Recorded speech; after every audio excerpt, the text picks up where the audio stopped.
I mean, it sounds so cliche, but it's like none of us are the worst thing that we've done in our lives. And just remembering that we get to wake up and choose the state of our mind every day. And that's going to completely potentially change the entire course of your life, to grasp the power in that and to hold on to it and cultivate it. Do something with it. Even if it just means you're a happier person. That in itself is a huge win in your life, you know? Even if it means you stop going back to prison, you stop going back to addiction, you stop letting people abuse you in relationships, whatever it is that your demons are, like knowing that you can choose something different and facing your fears. You have to take responsibility for who you are, the good and the bad. Sometimes more so the bad, because that's what you need to That's where real change. change happens, right? Yes, that's right.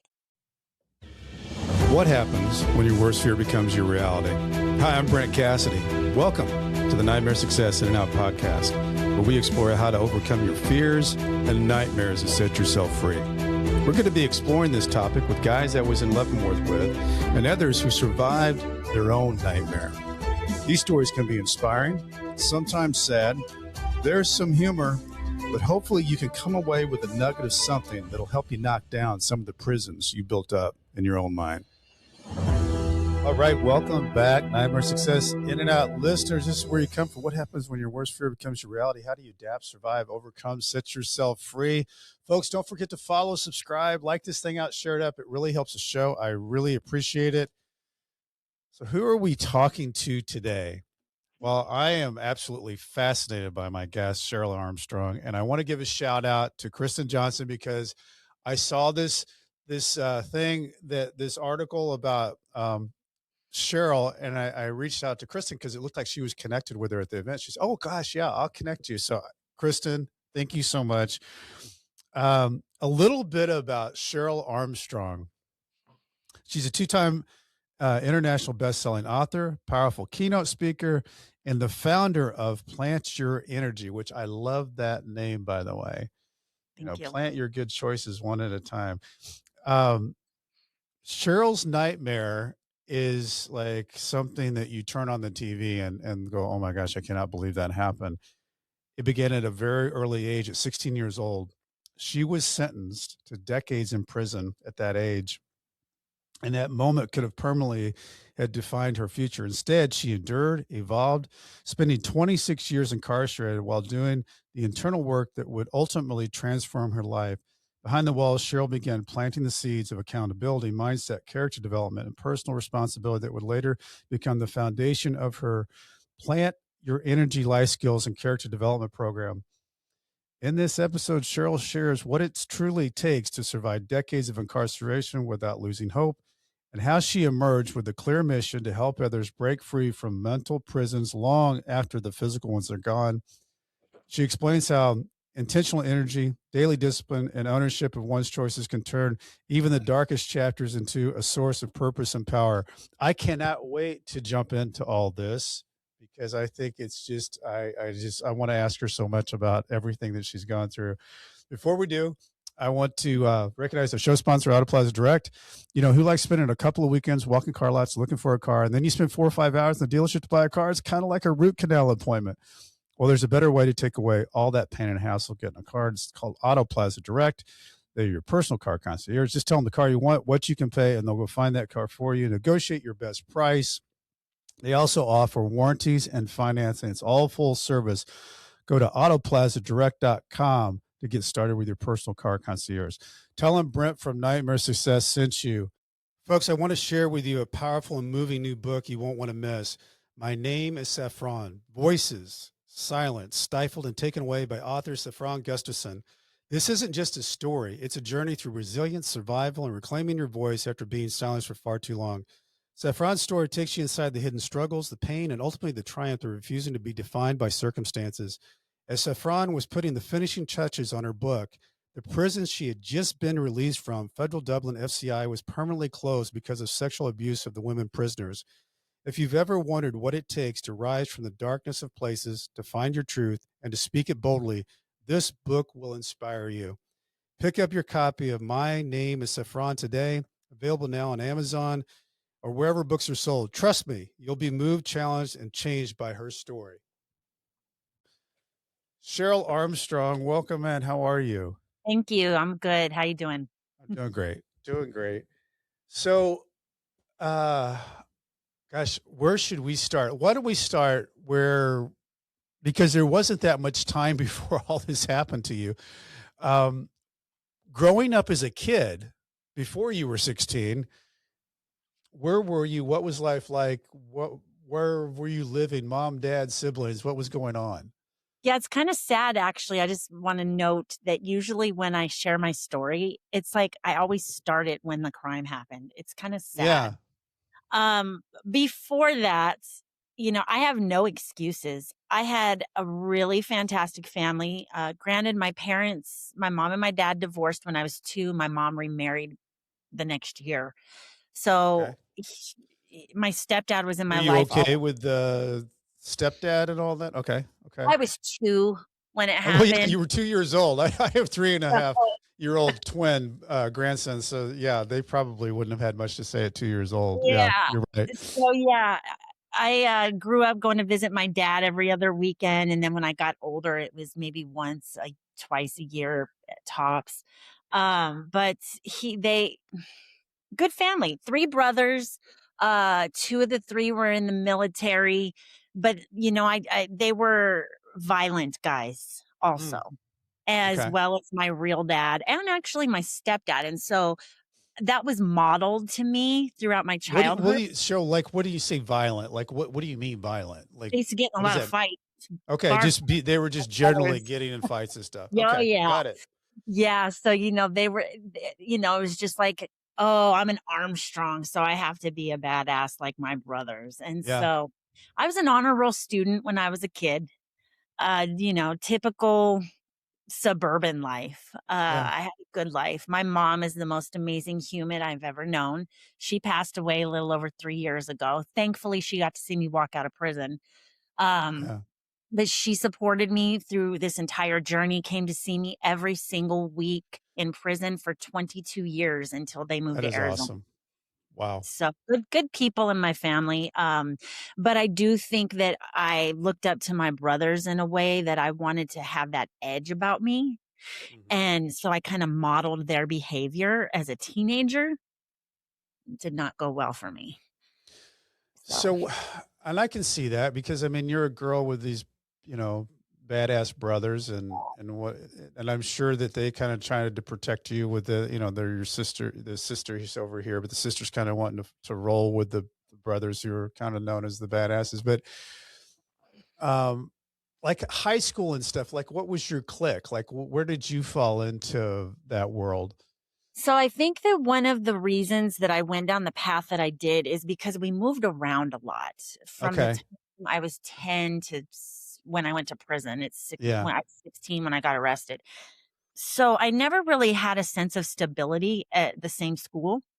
I was constantly the new girl trying to meet people. Hmm. So I really started getting in trouble when I was 14. I was born in Grand Junction, Colorado, but I grew up in teeny tiny little towns that are barely even, on the map, little mountain towns, in the Okay. middle of nowhere. Yeah. So when I was 14, we moved to a suburb of Denver.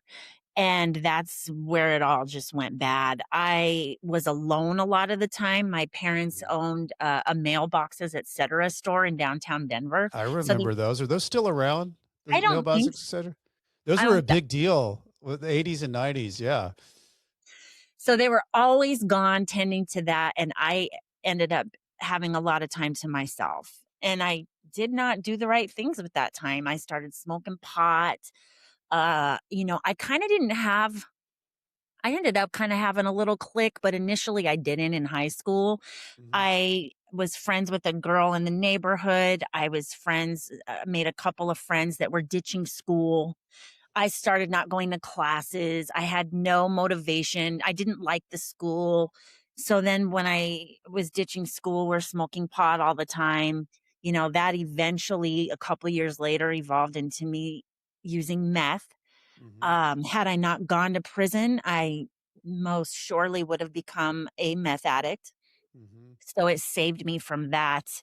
Um, yeah, I just it was all bad, I was getting in trouble for stupid things. I got a third-degree assault charge, shoplifting, I was getting speeding tickets, like, I was just getting in trouble, I was on probation, juvenile probation when my crime happened, So and, there was stuff going on around this cloud that was creating that a moment could happen. And like you and I talked the other day, it's so like, I know there's been movies where, if you go left, your life is this, and you go right, and your life Mhm. is that. You kind of had that thing happen in that moment where if you hadn't have done this, then that wouldn't have happened. And can you can you kind of lead us into the what happened, the nightmare when it landed, how it got to where it was, and So, just the basically, moment? I had been in a relationship for a little under a year with a guy. Hmm. During that time, this guy was also seeing another girl. I was being lied to about that. When the crime happened, I actually believed that they were no longer speaking. But they were. He was having relationships with both of us Hmm. and pulled it off for a while. Long story short, with the details of that, I ended up getting involved with someone else. We had a breakup. There were threats being exchanged, messages being left on my answering machine, thing of the past, threatening me and my family. And my friends already didn't like the ex boyfriend. They were rival gang I mean, would members. it like sure would it have been like considered like stalking? No, I don't think Just so. just irritating Yeah, friction. Yeah. just a lot of trash talking back and forth. I mean, and it had that piece of it happened in a very small time frame, and it Hmm. escalated very quickly. Okay. And, back then, I'm pretty transparent. Took me a lot of years to be able to speak so openly about all my flaws, but I was a jealous person when I was a teenager. I was insecure. And most of all, I was angry. And Hmm. I was the kind of person who had to have the last word all the time. And my Hmm. friends were kind of the same way. And so it kind of just became this thing like, well, if you're going to threaten me and my people, we're I'm not going to allow you to do something to me or my mom or my friends. Hmm. And so on the night of the crime, basically, I'd been smoking weed all day. I didn't drink alcohol. It makes me very sick. But my co-defendants were, drunk out of their minds. I'm 16 years old. My co-defendants are 16, 17, and 18. We're all young. We end up driving over to the house. And It was who are these people to you? These My best co-defendants? friend is one of them, who, quick side note, ironically ended up doing this. I have a half sleeve tattoo. Hmm. He's now out also. He had 2 life without parole sentences. We always maintained a positive relationship, on and off contact throughout all the years we were in. And then when we were both out, I was able to go up to Denver and he did my, this is actually a piece that, kind of symbolizes my time in prison. It's a broken clock, And he and did that. he did that. He Well, did he that. would have Floyd been a was very very special. sought after person in prison because Oh, yeah. He that was was one those teenager. guys made a lot of money. Yes. As teenagers, he would sit there and he would just draw, draw, draw. And he actually, while he was in prison, had a contract with an art gallery. He used to do Wow. paintings and sell his art at an art gallery. So yeah, he's a good guy. Lived down the street from me, a mile away or something, and just we just got caught up in this bad situation. Things spun out of control that fast, and they had guns. I didn't really believe that they were going to use them. What was the instigation of it though, Cheryl? And what made They everybody had jump been in the car and go? on the phone back and forth. That had happened like a day or two prior. Okay. Some of those details are a little blurrier for me now. I mean, Hmm. and there are some pieces of it that I've completely just lost altogether Yeah. because it's just so traumatizing. Yeah. Self-imposed trauma, though. I own that. So we decided to drive over there that night. when we drove up to the house, they went up to the front door. The door was locked. They got back in the car. I went to drive off. And, there was a median, and then you turn left to go to his house. Well, I drove straight, and he was outside.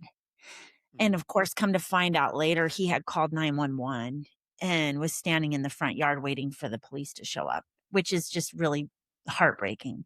mm. So I kept driving, and my co-defendants were like, "What are you doing?" I'll never forget it. Like, they were screaming at me to turn around. And I did.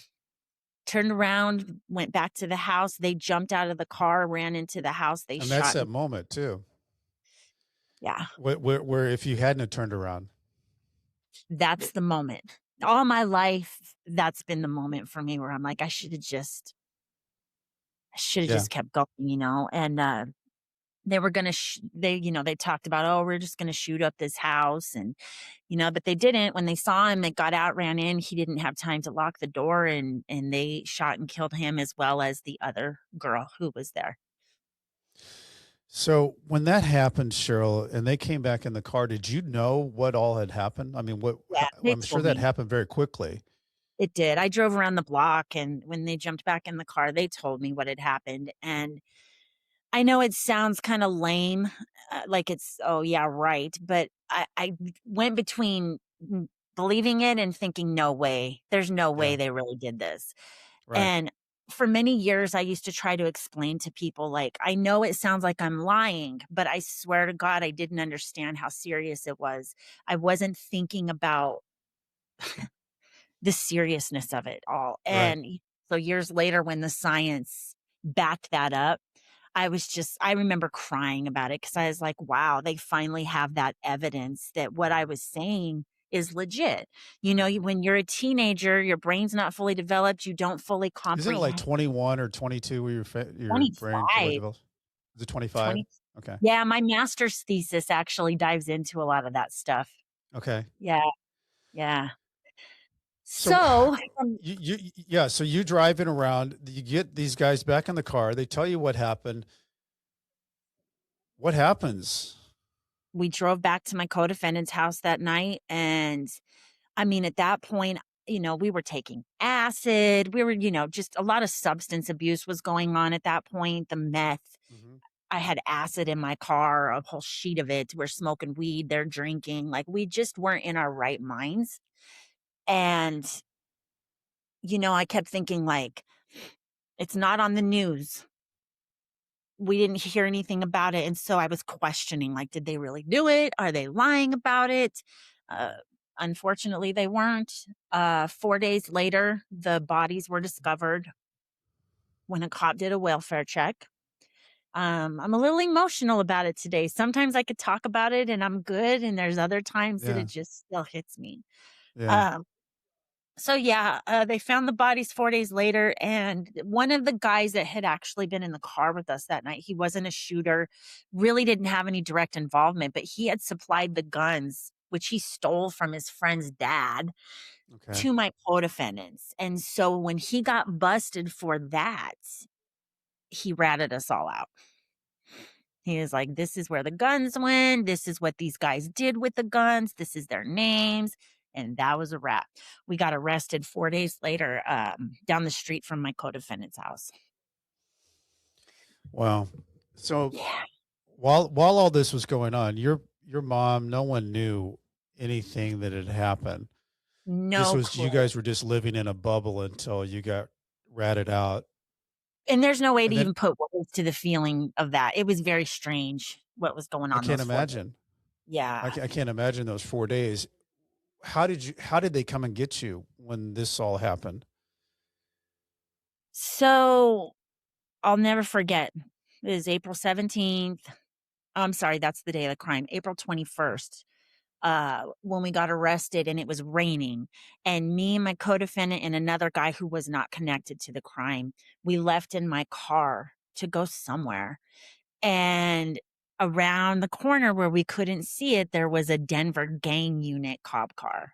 Well, we weren't in Denver County. We were in Jefferson County. So I knew right then. I was like, this is it. And sure enough, they followed us to a mall, which was right by the house, Southwest Plaza, and pulled us over in the parking lot, guns drawn on us. And that was it. Me and my co-defendant in separate cop cars and took us to the county jail. What are your thoughts?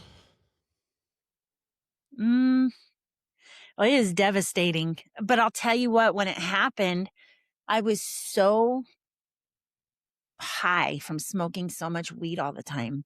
Mhm. All I wanted to do was go to sleep. And I think about that and I'm like, it's just disgusting to me that that's who I was, that was my state of mind, that I was such an uncaring person. So it's hard. So when that because you're young, you're 15 years old, right? 16. Okay, Yeah. 16. So um, did you when you got arrested, Cheryl, you go into the police headquarters. Yeah. What do they do with you as a young kid?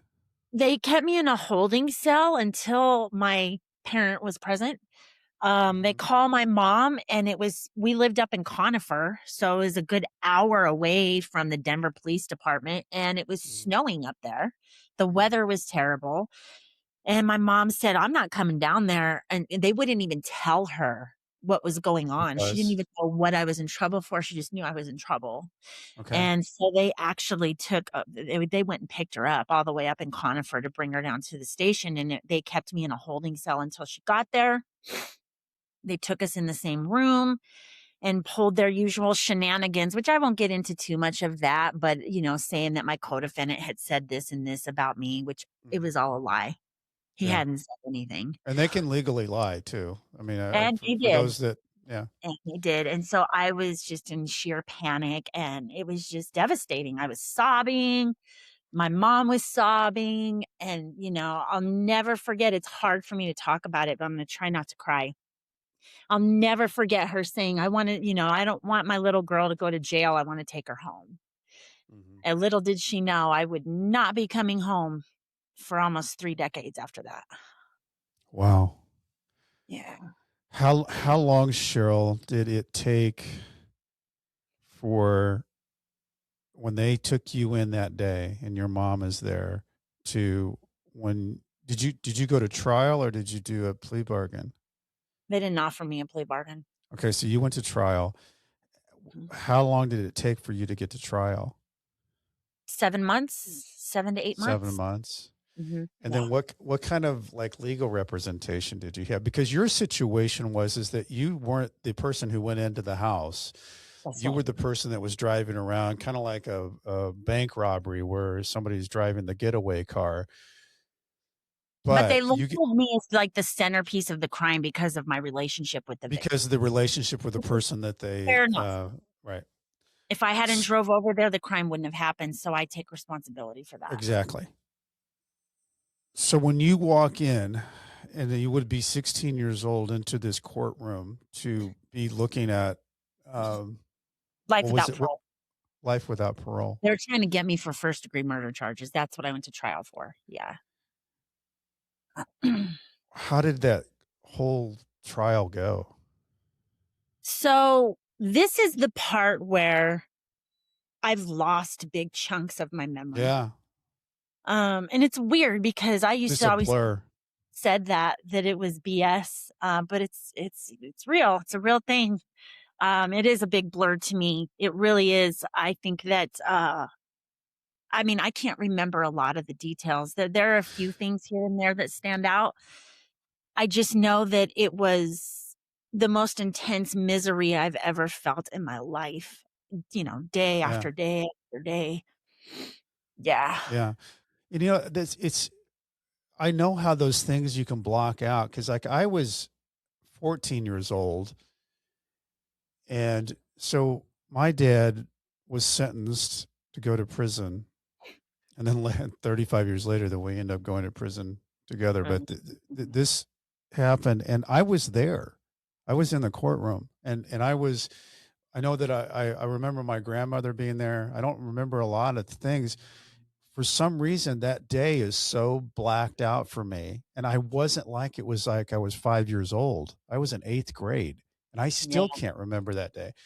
Now I can remember the day I got sentenced a lot better, um, I but remember my sentencing day. yeah, well, tell me about the sentencing day. Oh, well, the procedure was that the prosecution got to go first.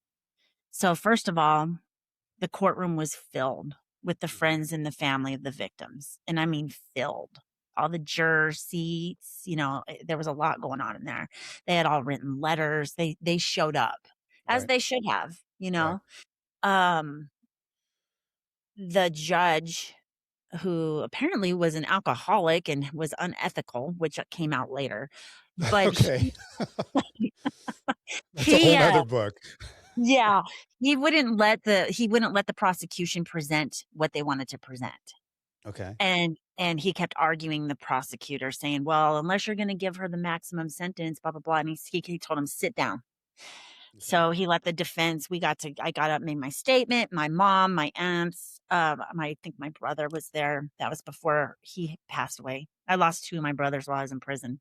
Mm, Uh, yeah, we said our piece, and it was fast. He was like, he sentenced me to 96 years, 48 years for each count, and I'll never forget that the courtroom just erupted in applause. mm, Like it was some sick show or something, like it was really toxic. mhm. But you know what? That was what I had created for myself. And so I can't blame him. How long did it take you to get transferred to where you were going to prison? They had policies with that stuff in Colorado. So they had to, by the 10th business day, transfer me to, it's called DRDC, like the DOC intake facility. Yeah. So when they took me there, I was no longer segregated. Was there It- any discussion at all, Cheryl, about the age that you were? Were you treated any differently? Were you segregated any differently? in the How county did jail, they kept me Okay. in the whole time. Oh gosh. Okay. Yeah. And then once I got to DRDC, I was with general population. And so I sat there for about 2 months until they took me to the prison that I would spend the next 13 years at.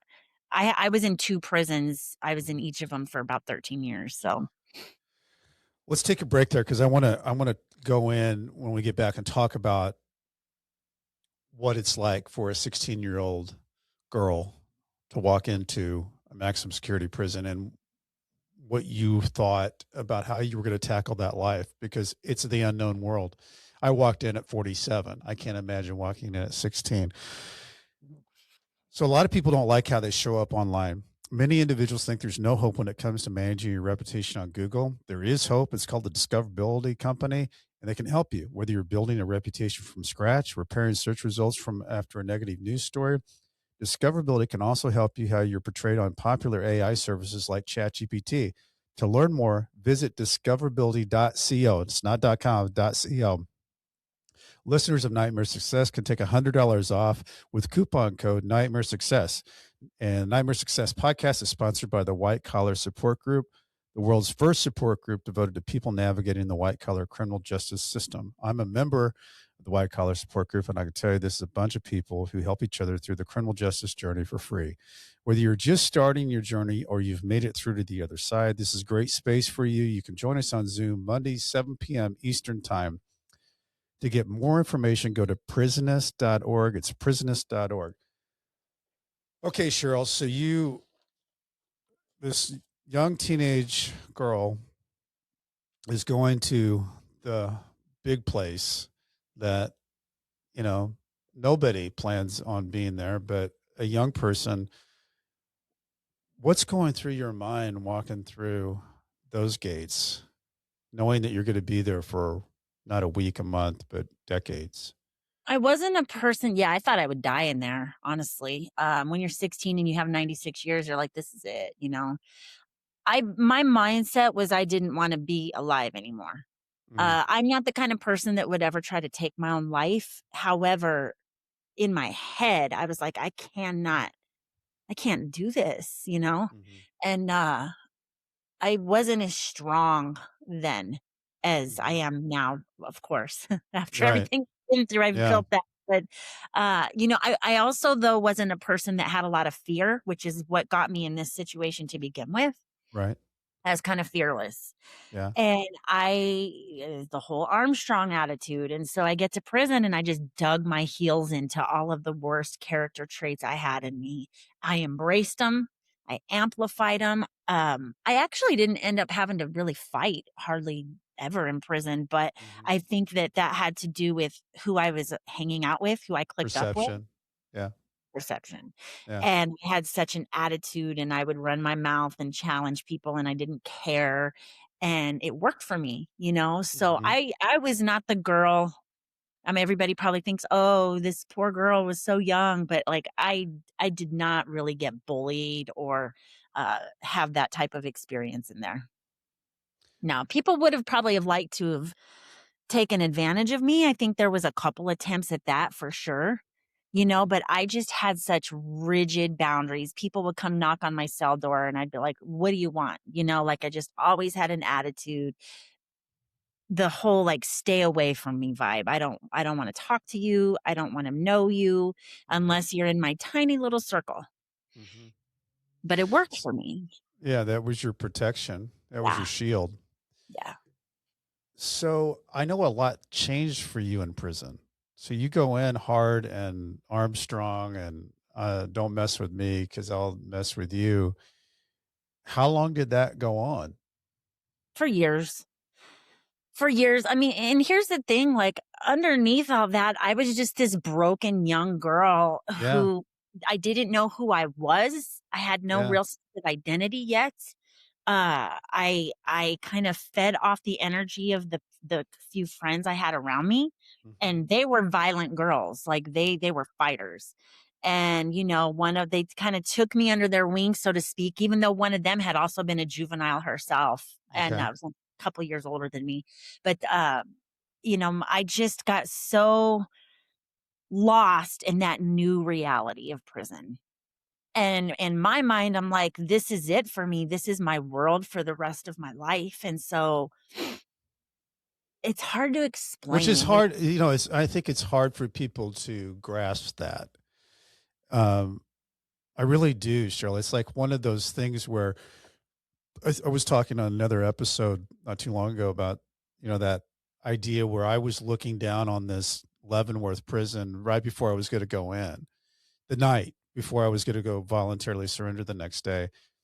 And I Mhm. saw the people walking around the fence and I saw the lights being turned on in the different blocks, A, B, and C, D blocks. And all I could think about in my mind was, is that, wow, I'm not just going to be there for tomorrow. I'm going to be in there tomorrow, but I'm not going to just be there tomorrow or next week or a month. I'm going to be there for years and I'm not going anywhere.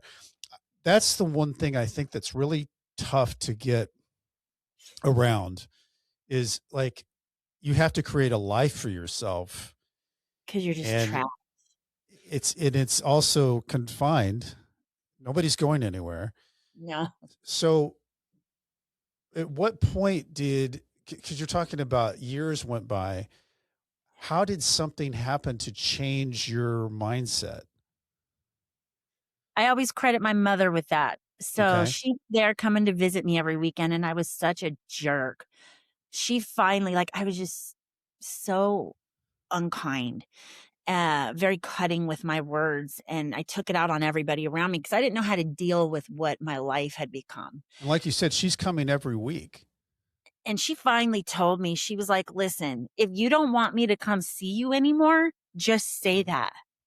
She said, Okay. "But you're not gonna keep talking to me like this." So I felt like a piece of crap, Yeah. because she was the one person that loved me unconditionally. And Unconditional, right? and I that kinda opened my eyes a little bit because I remember thinking, "God, I would be devastated if she didn't come to see me anymore. This is what I live for is my visits." Right. And so she had encouraged me to start taking some college classes. Okay. Like, "You need to do something productive with your time." She was always nagging me. And so finally I was like, "Fine." I took a couple college classes. I put 0 effort into them. I Yeah. wasn't into it. I was like, "I don't care about this. Why would I wanna get an education in here? I'm gonna die here. Who Yeah, what cares?" does it mean? Right. I had this, like, "Who cares about any of this?" Mhm, mentality. And, then there was a college program, they started bringing in, like, core curriculum classes towards an associate's degree. Well, you could take them for free if you were, like, a little baby short timer okay. and you were now, but if you were someone like me, you had to pay at the time, it was only like 300 something dollars. And Mhm, so my mom was like, "Let's do that. Take some classes." And so at that point, I had had another good friend come onto the scene. She had just gotten a life without parole sentence. Her case is actually very famous. Like, she used to get mail from all around the world. Hunter mhm, Thompson supported her, like, huge case. mhm, She was in the back of a cop car when some guy she knew killed a cop. They held her responsible for it. Anyways, she came on the scene. We were like sisters for many, many years. We started taking college classes together, and I was getting straight A's, and it mhm, meant something to me, probably more in there than it would have had I done that out here, mhm. because it gave me a sense of purpose. Right. And I felt like I had some value and I had Yeah. a brain and that I could actually do something with my time besides just treat people bad and be miserable all the time. Yeah, sense of accomplishment. Yeah, I was proud Mhm, of myself for doing something productive. And also, at the same time, I was sick and tired of myself. mm, I just was like, I'm so tired of wasting all this energy on nonsense because everything in prison is so amplified. yeah, I mean, stupidest, tiniest things end up with violence or absolutely. like something potentially dangerous or Yeah, just, real negative happening. And it's like, I was so lost in that for so long. And then I'm like, I don't want to be that person anymore. I'm sick of, like, I don't care about these other people, and I hated the cops and everything was a battle. And I'm just mhm, like, no, I cannot handle this anymore. But I didn't know how to change it. There was no self help groups in prison back then right. and nothing to help me become a better person. And so I started reading self help books, like Wayne Dyer, the Mhm, Tony Robbins, that type of mhm, stuff. I was very fascinated by that stuff. And I'm like, okay, I believe in the law of attraction, and the more that I'm putting out there that's negative, that's why these things keep happening to me. And so I mhm, started noticing my patterns and all the things that were toxic about me. And let me tell you, going through that process was almost as bad as going through my trial. mm, Having to really take a look at all the ugliness inside of me mhm. and Self-reflection, looking in the mirror, yeah. yeah, which years later is what became, the foundation of Plant Your Energy and my Mhm, book and my class, mhm, but I had to go through all of this pretty much. I mean, that's a journey that you take by yourself. I'm not saying, yeah, you don't have your support people, yeah, but at the end of every day, you're sitting with yourself, and it's like all these thoughts are in my head, and I'm like, my friend that I just mentioned that had the life sentence, she had said to me at one point, and I wrote about it in my book.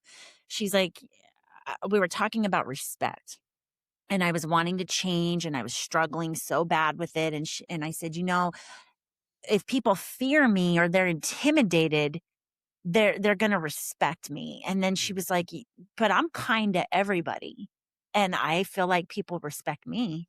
mm, And it was just that one little comment. You have those paradigm yeah, shifting moments, they're just so profound. mhm, That was one of those moments for me, and I realized, like, yeah, my friend has real respect.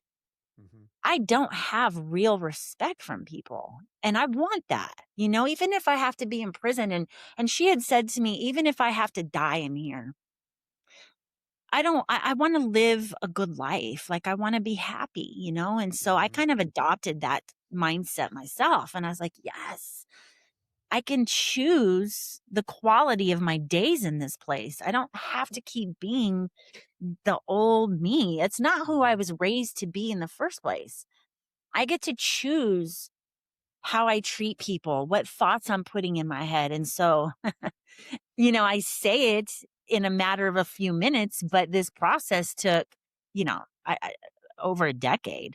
yeah, yeah, Every day chipping away at it, taking steps back. Right. Like, and then being hard on yourself, like, "Man, I'm still doing the same things." So you And so were also, I'm sure, Cheryl, because in prison, there are groups. And so I'm sure that you also, as you're making this evolution transformation, that you're starting to hang out and be with different people, just like you said, the laws of attraction. You're going to take classes, you're doing different things, and these are also people that are thinking different than what you were when you came in. Mhm. Um, what part of your sentence? Because I know a law changed in 2012 that had to do with minors being prosecuted as adults. What part of your world did that come into play in when you were in prison? with the laws changing, So it would have been what years were you in prison? 1995 to 2021. Okay, so I think wasn't it 2012 that the There laws was came down? one ruling in 2012. The first one I wanna say was Roper, and that was in 2005, but that was Yeah, banning the death penalty for right, juveniles.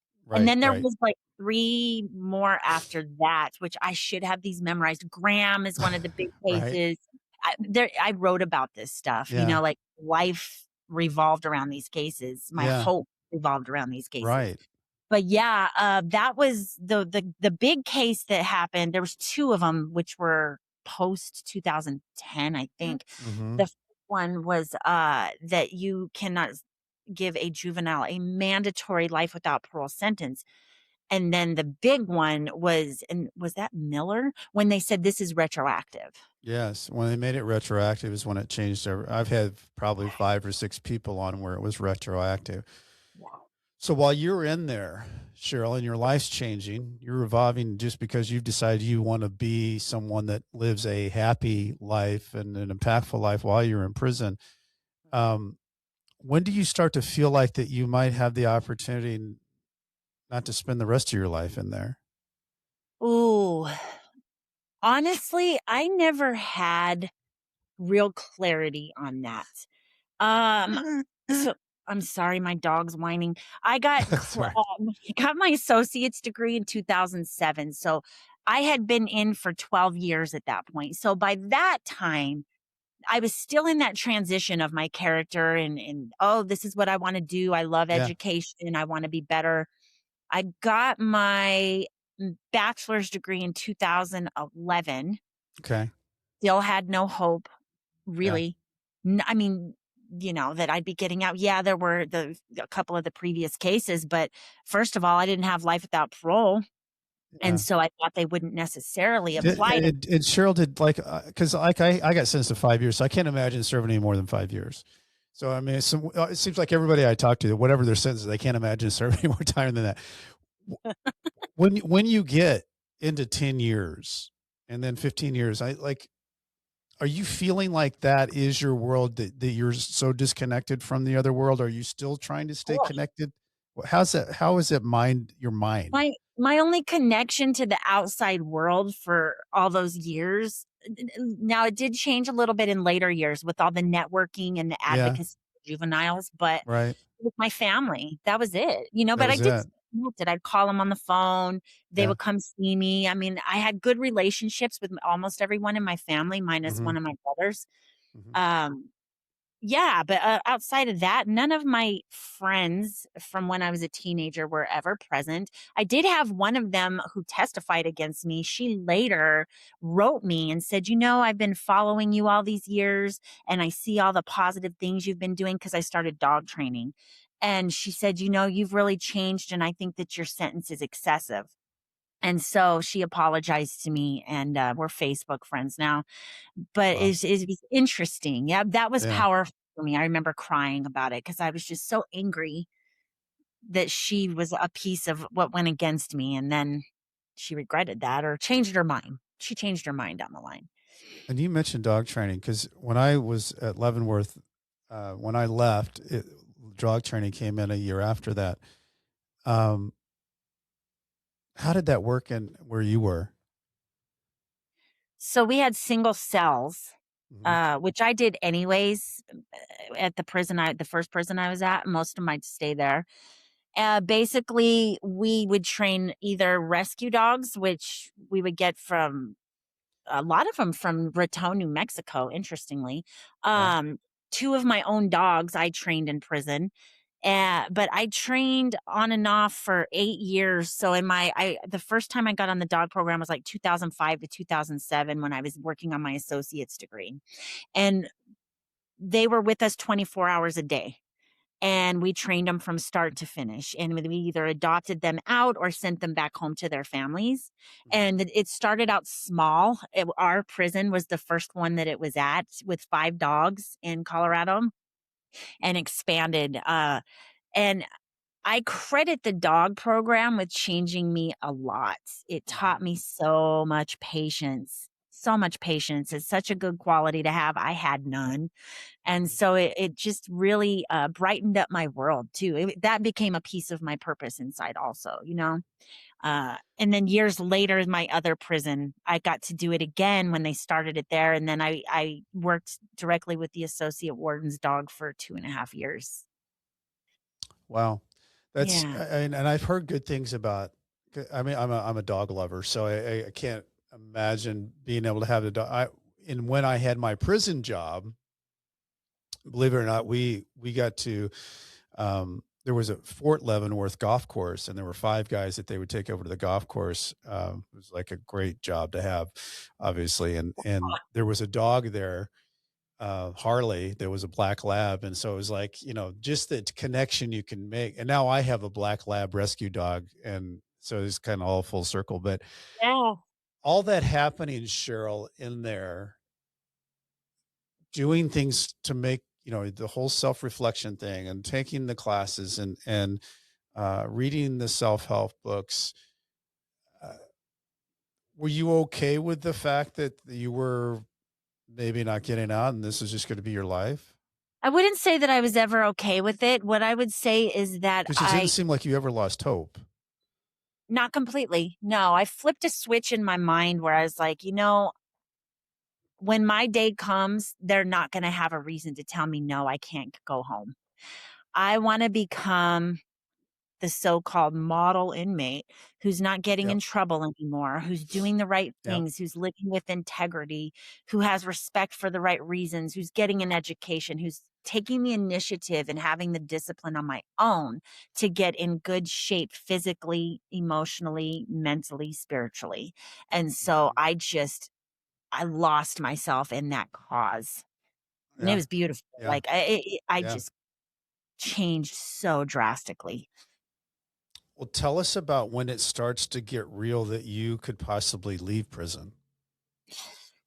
Whew, so it was a scary thing to have hope because it's not like when you have a short sentence and you get a year setback and oh, I got a year and I got another shot. Right. For people like me, it was the only shot you're ever going to have is clemency, Mhm. and that's a long shot.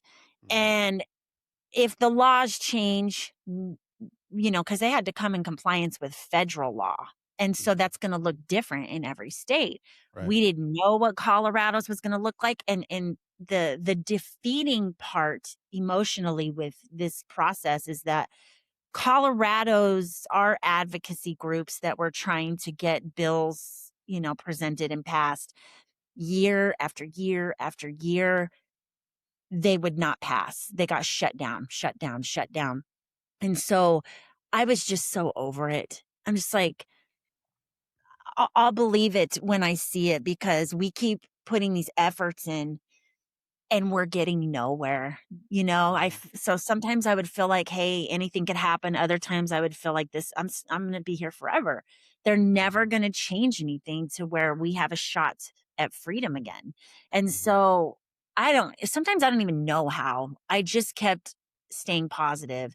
I think that, that was my survival mode. Like, I was a runner, I did yoga, I taught circuit training classes, I was a Mhm. co-facilitator for 7 Habits of Highly Effective People. I did all these different things as well as college and dog training, and I just Mhm. was like, I want to get up every day and I want to have a smile on my face. And so I'm going to figure out what that looks like for me in here because at that point, like I'd been in for 10, 15 years at least. And I'm like, I was just a different person at that point. Yeah. It became part of my life and this is what it is. And if I get out of prison, I'm going to do everything I can to be prepared for that. But if I don't, I'm going to keep working on me. Mhm. And then finally, it got to the point after I got my master's degree in 2016, where it was like, I remember thinking, like, well, what do I do now? Because I was Yeah. so used to staying busy. I'm such a Right. high energy person. I'm like, what do I do with myself? Mhm. And it was like the universe telling me, like, now it's time to give back. It's time for you to create something where you can help other people. And so my way of doing that in there was, of course, through helping facilitate groups that helped people. I mentored people when I could. I was training people how to train dogs. I was doing a lot of Yeah. cool stuff. What an Eh, evolution though, Cheryl, from the girl that walked in. Wow. Yeah. It's a pretty, and I think because it's such a significant change of character, I think that sometimes that is why my story stands out to people. Cause I don't know, people are like, oh, your story is intriguing. And Mhm. having lived it, I'm like, well, I don't know that I see it that way. So I try to step outside of it. And I'm like, I can see that most people in their lives, whether you go to prison or not, people mostly stay the same. You Mhm. make these small changes here and there for good or for bad, hopefully for good. But I think what happened with me was just so one end of the spectrum to the Right. other. So dramatic. Hmm. Yeah. Mhm. Yep. So, yeah, that was when, after I got my master's degree, a lot happened that year. That was 2016. So I was writing my master's thesis. The laws, these two bills were being put up, and they were saying we have the votes now. Okay. They'd never said that before. Okay. And I was just like, "Oh, I'm too scared to believe it's a sure thing." And our advocates behind the scenes kept saying, "We have the votes to get these bills passed." And my brother and my mom and my stepdad went to all these hearings. As a matter of fact, my mom testified about me at one of them. The Wow. poor lady, she's in her 70s and she didn't get to testify till like 2 in the morning. It was crazy. Wow. And, she had told me, this is kind of a side story, but it's an important part of my life. She had told me when I called her that night, she was like, "I'm still waiting to testify." She said, "So call David," that was my oldest brother, Mhm. "and he'll tell you about it because we gotta go back in." So I called my brother and he was just so pumped up. He said, "Let me tell you, the whole vibe in there is not convince us why we should pass this bill, but convince us why we shouldn't." And Wow. I was just so like, "Holy shit. Like this might Yeah. actually be it." Yeah. Um, and 11 days later, he died. Oh my My God. brother did. 11 days later, that was the last time I talked to him. And he was so excited for me to get out of prison. How It is devastating. devastating, devastating. So I didn't even, have the capacity to feel the joy because I was so lost in my grief for Mm. my brother. I couldn't be, that excited about getting out, or the fact that I just earned a master's degree that I Yeah. worked years for. Yeah. I was just like, everything was tainted by him dying. He was one of my closest, best friends, loved him to death. Mhm. Motorcycle accident. Mm. So, from there though, that's when I learned that what Colorado was going to be doing was creating a 3-year program, which they called JCAP, Juveniles Okay. Convicted as Adults program. I was the first woman in it and the first woman to graduate it. We now have a second one that just graduated, who I grew up with. She just got out in December or November, right before Thanksgiving. She did 30 Okay. years. Wow. Anyways, I go through this program. I was not a fan, but I was grateful. I remained grateful every day. Like, I'm gonna jump through whatever hoops I need to get to where I'm trying to go, and that's home with my mom. Mhm. So at that point, my mom was down in Arizona, so I didn't really have visits very much anymore, and I was just powering through at that point. That's when I wrote the book. That's, create Plant Your Energy was created in like the year after, in 2017, after the Mhm. laws changed. But Mhm. everything I did before that, I did it to have a sense of purpose. I did it all without knowing if I'd ever get out. That's what I think is just absolutely incredible. You were just Thank you. doing it. Yeah. Yeah. I was just doing it. I was just doing it. So then when I knew I was going to get out, I'm like, wow. I mean, we still didn't have complete certainty, right? So we finished this program and we had the opportunity to ask for parole. It didn't mean we were going to get it. And Cheryl, the program itself, like, was it just certain things that you had to accomplish so that you moved forward, and then it was a 3-year program, and if you got through it, then then you were had the opportunity to be accepted into the parole? It was a 3-year program that could have been done in 3 months. Okay, And, they wanted to teach us how to set goals. And got I it. try not to be cocky, but I was offended, like, "Really, you're trying to teach me how to set a goal?" Yeah, Like, I'm pretty sure I taught myself that all these years when none of you people cared about us, and we were right. sitting here rotting in Yeah, prison. yeah, I chose that on my own. So, I had to set my ego to the side and just do what I had to do, and yeah. I gained a Whatever few it things takes. from what I was like, "Whatever it takes, I'm doing it, I don't Yeah, care. Just do it," you yeah. know? So, yeah, we did, like, virtual reality stuff, which didn't really help me very much. I got to do some cooking before I got out. They were So trying it's to kinda teach us. like reentry stuff. Yeah, Yeah, yeah, yeah, okay. yeah. So you get to the end of that, you do you do you automatically have a date that's prepared for you to go to the parole board? No, they finally God, that's kind of blurry to me, actually, but they finally had decided, "Oh, you're gonna see parole on this day." And I think that what they did is they split the parole board up and they had one member of the board meet with each one of us. There was myself and there was 8 men Mhm.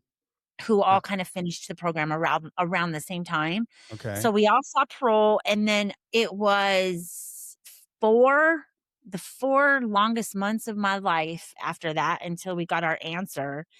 um, they called me over during count time, and we all know that when you get called somewhere during count time, it's usually not good. Good. So I was like, "Oh, man, what are they calling me out for?" And everybody looks at you like, "What are you doing?" Yeah, Of yeah. of course, by then, everybody knew me so well. It was, people were like, "Oh, is it your answer?" And I'm like, "I don't think so." Like, my I thought I'd be called over to case management for him to say, "This is what it is." Mhm. So I get over and they put me in the admin meeting room. It was super weird, and the warden's in there. And he was not like a talkative type of dude, and I'm like, "Well, what's going on? Why?" And he wouldn't even say anything. So I'm like, "Why am I here?" I said, "Am I here for JCAP?" Because they were supposed to had a meeting with me and they didn't. So I thought, well, Okay, maybe they pushed it out and we're having a meeting. okay. And he was like, he lied to me. He's like, "Yeah, I think so. I think that's what it is." So we waited. Finally, he said, "Oh, okay, here, you're going to have a virtual meeting on this screen behind you." So I turn around and I face the screen. And the first thing that popped up in the bottom left corner, I will never forget it, was all the guys at the men's joint that were in JCAP. And then it was like all these people. It was a huge Zoom meeting. Like, it was a big deal. All these people from the parole board and headquarters staff were popping up in this meeting. And I was like, "Oh shit, this is it. This is it." And my first thought was, this is messed up that they're going to tell some of us we're getting out right now, Yeah. because I was like, there's no way they're letting 9 people with murder charges out of Uh-huh. prison all at the same time. They Yeah. don't do that. And so they started off by saying, we want to have a moment of silence for the victims. And it was just really intense. Mhm. And the head of the parole board was like, "Well, I'm happy to announce that all of you are going home." And, I just lost it. I could see some of the guys were crying. A few of them jumped up and hopped around. And I just sat there in shock, just sobbing. They even Wow. asked me, like, "Do you have anything to say?" I was like, "I'm good." I couldn't even talk. I was just so I can't overwhelmed imagine, Cheryl. with, I mean, after 26 years, almost to the day I served, just that relief, like I could finally just take a real breath. Take a real breath. Like, "Oh my god, it's over," you know? Yeah, it was crazy. Oh, man. So, Cheryl, what happens after that? Like, you like, what goes on? Okay, so you just walk out of the warden's office, and then what? I'm yelling at people. So I walked back, they had cleared count by then, and, I'm yelling to a couple of the lifers that I know. I'm like, "I made parole, I'm getting out," so everybody could start spreading the Yeah, word. yeah. Got back into my unit and everybody was waiting. The dog program girls were standing in their doorways. The cop was like, did you make it?" And I was like, because I wanted my mom to be the first Yeah, person. So I yeah. wouldn't even speak to anybody. And I got on the phone and called my mom and told her. Oh And it gosh. was just, everybody was standing listening, Right, right. waiting to hear what I was going to say to my mom on the phone in the day hall. And oh, what a powerful freaking moment it was. And, Mm, it was COVID. So we were all segregated by unit, had to go to the chow hall one unit at a time. Everything was like that. mhm, And it was really sad because one of my best friends who's a lifer, I didn't really get to spend time with her or say goodbye to her. And I spent my last 2 weeks in the hole. I'm mm. like, oh, this is a great way to finish out my Yeah, time. But I nice way didn't. to finish out. I went up there and slept as much as I possibly could and then exercised when I was awake and just was like, let's go. Come on, time. So you get out. How do you get out? Uh, So when my nephew, so because my mom had COPD, and the okay. dream, she was always said, "Well, I'm gonna pick you up in a limo and we're gonna have balloons and it's gonna be fun." It was Yeah, so not like that at right. all. It's super low key. Yeah, My nephew and my ex-sister-in-law picked me up. It was crappy weather, but I refused to get on a plane. I said, "There is no way I'm stepping out of prison after almost 3 decades inside and going to an airport and getting on a plane." Like, okay, my anxiety would have been okay, there was no. So I said, "We gotta drive." So my nephew was like, "Cool." He's the greatest guy. So they rented a car and we made the drive, 12-hour drive from Pueblo, Colorado to Phoenix, wow. my mom and my stepdad's house.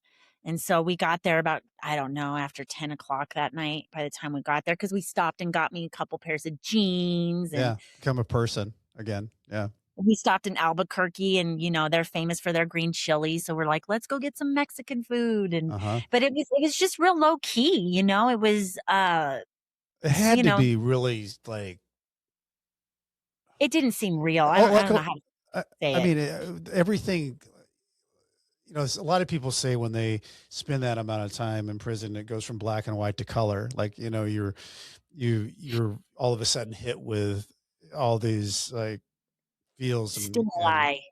yeah, exactly. So how so you took that drive, which was probably a good idea because you could kind of get like a slow mo into seeing Mhm. everything. Mhm. Um, seeing your mom out of prison, that had to be such a big deal.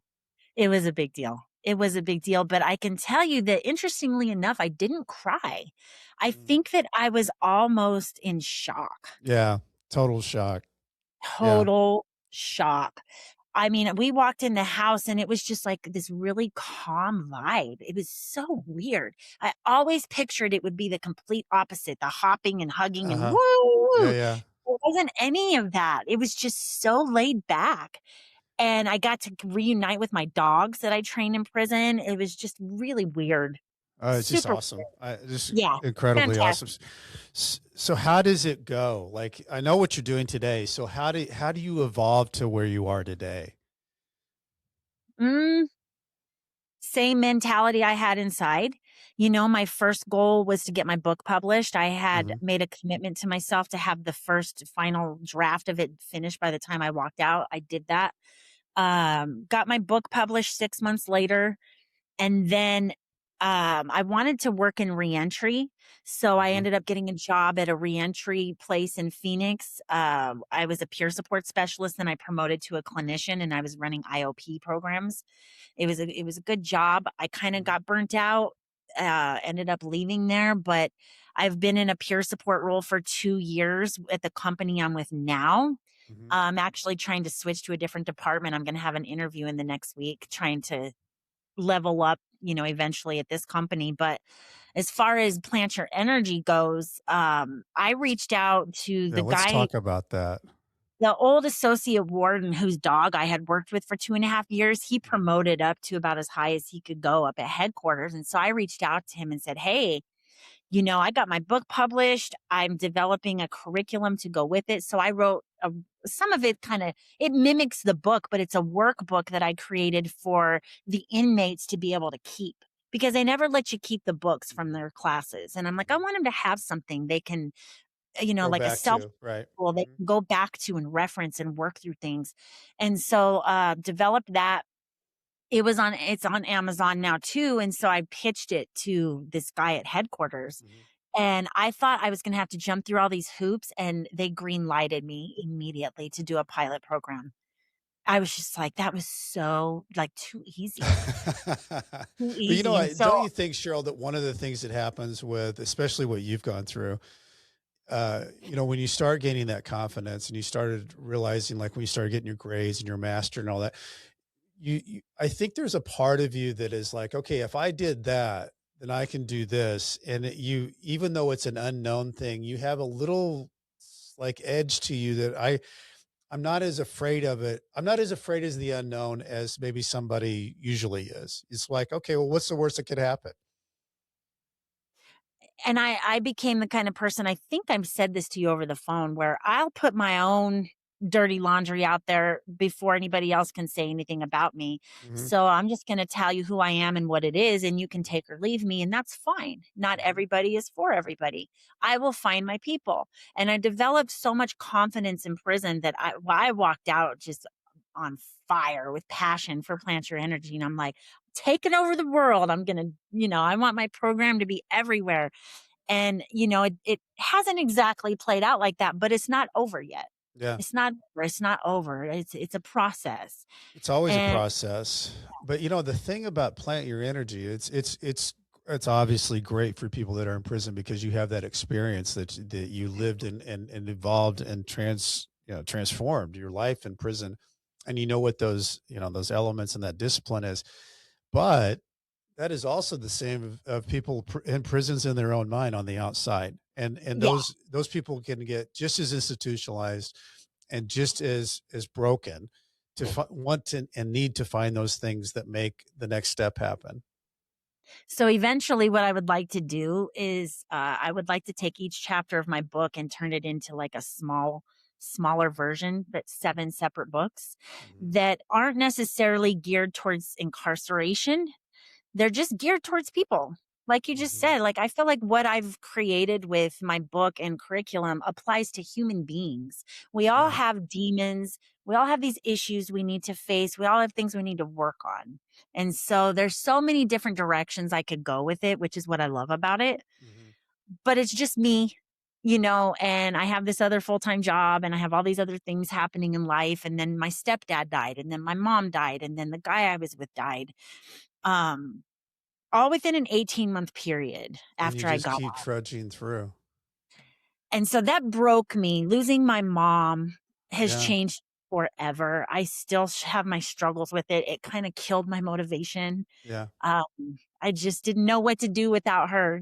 She'd always Mhm. been my rock, and I had to figure everything out by myself now, but she prepared me so well to live Mhm. my life without her. Yeah. She's such a wonderful person, and so, like, I learned to take care of all her stuff after she died. And okay, now I'm paying bills, I'm building credit. This is how you do these things. And just, navigating through the unknown and taking it one day at a time. That's such good advice too. I mean, navigating through the unknown and taking it one day at a time is really the best and only thing. And I mean, I guess it's not true. You can get stuck and stay in one spot, and then that's a really bad situation because you Doesn't make any right, sense. right, That's what I tell people. I'm like, why would you keep choosing that for yourself? That's right, insanity. You right, can think whatever you want, like step up out of that. right. We don't have Well, to and stay. Cheryl, that what we're talking about, like whether you're inside or outside, whether you're in prison or out of prison, um, what happens is like you'll see people in prison that will do something crazy before they get out because this ugly, awful routine that they hate has Yeah. become the familiar thing that they know.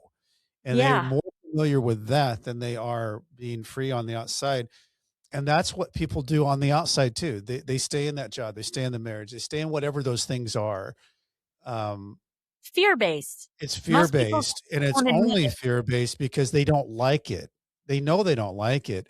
It's just what would happen if I take a step into something that I feel more like that's me? It's unknown. And what you're saying is you're stepping into things, and each time you've stepped into things, you're finding out more about yourself, but you're also seeing that it wasn't nearly as scary as I thought it was. I got through it. If you don't try, you'll never know. And, I didn't wanna just be mediocre. I don't want it my legacy to be I'm some, you know, bad person that committed this terrible crime as a teenager and did all this time in prison, but I did nothing with it. I didn't Yeah, want to be that person. And so I don't want other people to be that person. right, And so that's kind of what motivates me now is it's like I want to reach back in and to even people that don't have, like we said, a criminal right. background and say, For hey, like everybody. Mhm. you can choose something different. You're letting your fear dictate the quality of your life, and it just doesn't make any sense. Well, and you've had things come full circle. You've had people that have taken your curriculum and said, "This is the best thing I've had. Of all the things I've had this Yeah. thing." And how good that has to make you feel that you have gone all the way around this circle and evolved to the point where you're giving back, paying it forward. It's got to feel Yep. good. That's got And to I feel have good. girls that took my class and graduated, and a couple guys too that have Yeah, gotten out, reached out to me and said, "Hey," and they'll friend request me, and I won't accept it because I'm like, "Who are you? I don't know you." yeah, And then they'll send me a message on Messenger, and they're like, "Hey, I took your class, and I just wanted to let you know how much it helped me." And I'm like, "This right here is what it's all about," you yeah, know. Um, which I did the LinkedIn post on that, which is what connected me back to the other woman at the yeah. college. And so it's really beautiful. It But if is. I didn't face my fear and push through it, none of this would have None of it ever. would have happened. You would have been that girl that was bullying around people, and missed all the opportunities and probably Yeah. still be in there being Yeah. mad. So it's just it's just a it's such a wonderful story, Cheryl, that things can happen. Don't give up. That's right. Don't quit. Don't lose hope. Change can happen in a way that you could have never have imagined. And Yes. then what you're doing now, being able to give back and help people. I love this. I just love the story. It's such good stuff. If I was going to ask you what's your biggest takeaway through all of this, what would you think? Biggest takeaway. I mean, it sounds so cliche, but it's like none of us are the worst thing that we've done in our lives. Right. And just remembering that we get to wake up and choose the state of our mind every day. And that's going to completely potentially change the entire course of your life to grasp the power in that and to hold on to it and cultivate it. Do something with it, even if it just means you're a happier person. That in itself is a huge win in your life, Even if it means you stop going back to prison, you stop going back to addiction, you stop letting people abuse you in relationships, whatever it is that your demons are, like knowing that you can choose something different and facing your fears, you know, and I'm pretty blunt with my curriculum. I kind of just tell people like you have to own your shit. Mhm. You have to take responsibility for who you are, the good and the bad. Sometimes more so the bad, because that's what you need to That's where real change. change happens, right? Yes, Mhm. that's right. What a great takeaway, by the way. Thank you. Really powerful. I mean, everything you just said there. I mean, you could write a book about that, what you have, but it's it is Yeah. powerful. And and going to get your book, go to Amazon. Yeah. It's on Amazon. Got it. And the title of your book. Is plant your energy, face your demons, and transform your life. Love that. And that's Thank you. also the name of you're the founder of Plant Your Energy. And so Yes. that all works. That all marketing wise Yeah. works. I want to thank Homestead Financial Home Mortgage for letting me use this podcast studio and all the fancy lights and the cameras and stuff. If you've got home mortgage needs out there, Greg Aftiev is your guy. He knows all that stuff. If you're looking for my book, when you're looking for Cheryl's book, just get them both. Mine's Nightmare Success, Loyalty Betrayal, Life Behind Bars, Adapting, Finally Breaking Free. I know it's kind of a hassle, but if you got time, leave me a review on Apple. Those are great. They really pump the show, and I love reading those. You want to know about more of what I'm doing, go to brentcassidy.com. I spell it wrong. I spell it with a TY, not a DY. Um, and I also got a new nightmaresuccess.com. So if you don't want to go to Spotify, Apple, all those different places and want to know a little bit more about the episodes, go to nightmaresuccess.com. And as I used to say to my people when I was writing my emails back and forth from Leavenworth, stay strong. I'll do the same. Cheryl Armstrong, just love your story. Love what you've been able to do with yourself. The reentry stuff, you're just going to continue to be a powerhouse and don't stop. Don't stop anything you're doing. Not stop. All right. All right. Nightmare Success in and out.